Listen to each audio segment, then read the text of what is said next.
The operator of one of the biggest gasoline pipelines in the U.S. has hired a private firm to investigate a cyber attack this week. That forced it to temporarily shut down the 5,000-mile-long Colonial Pipeline, which carries about roughly half of the fuel supply on the East Coast. The White House just releasing this statement. The federal government is working actively to assess the implications of this incident, avoid disruption in supply, and help the company restore pipeline operations as quickly as possible. The president was briefed this morning. Republican Congresswoman Nancy Mace serves on the House Transportation and Infrastructure Committee, and she joins me now to talk about this. Thank you for joining me here on this Mother's Day weekend, giving up a little time on this Saturday. We really appreciate it.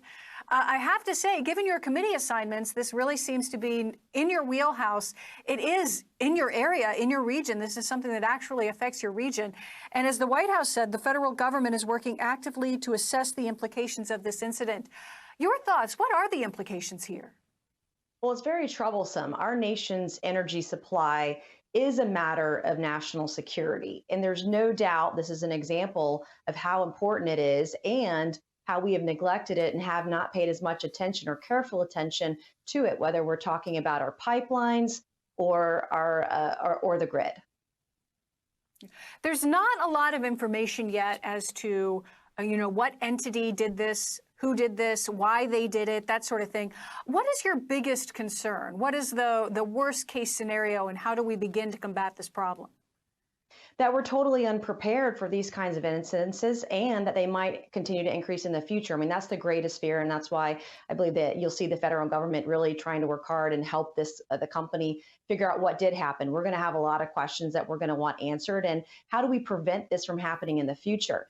Now, when we look at our energy policy here in the United States, one thing that I think we need to make sure we understand and are clear on is that under the Biden administration right now, we've had, and under the Trump administration, under President Trump, we had less dependency on foreign oil and gas. And so we want to make sure that we don't increase that dependency on foreign oil and gas. It's already increased under the Biden administration. And so that's one of my greatest concerns right now. Not only since Biden was sworn in, have gas prices gone up, but what is this going to do? How is this going to hit the pocketbooks of millions of Americans along the East Coast as well?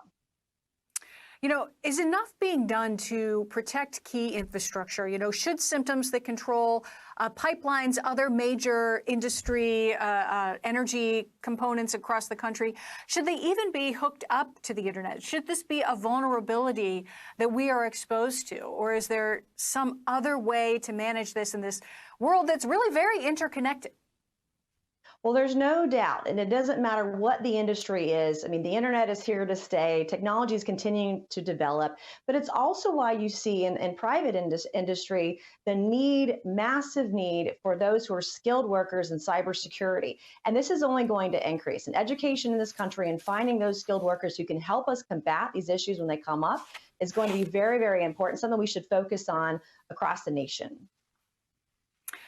Shifting gears, also something that clearly affects your region, your area. There's a rather startling jobs report that just came out, really a massive gap in what was expected and what has actually been shown to pass in these April jobs numbers. Just 266,000 jobs added when the expectation was it could be potentially close to 1 million. Here we are in an era where people are beginning to get the vaccine. Businesses are beginning to reopen. The expectation was that we were going to see people getting back to work. And a lot of businesses are now reporting that they're having trouble finding employees that are ready to come back. And to some extent, they blame these extended unemployment benefits, the additional money coming in from the federal government, the stimulus funds. Your thoughts on these latest job numbers, and also the theory that some of these businesses and employers have brought forward to say that this amount of money is hurting them and not helping them get back to business?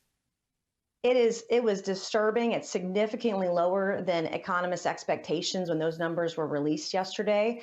And guess what? It turns out when you pay millions of Americans to stay home, They actually do. And this is an opportunity for Nancy Pelosi and others in her corner to push a socialist agenda. They want the American worker, the American people to be dependent on the federal government. That's a terrible idea.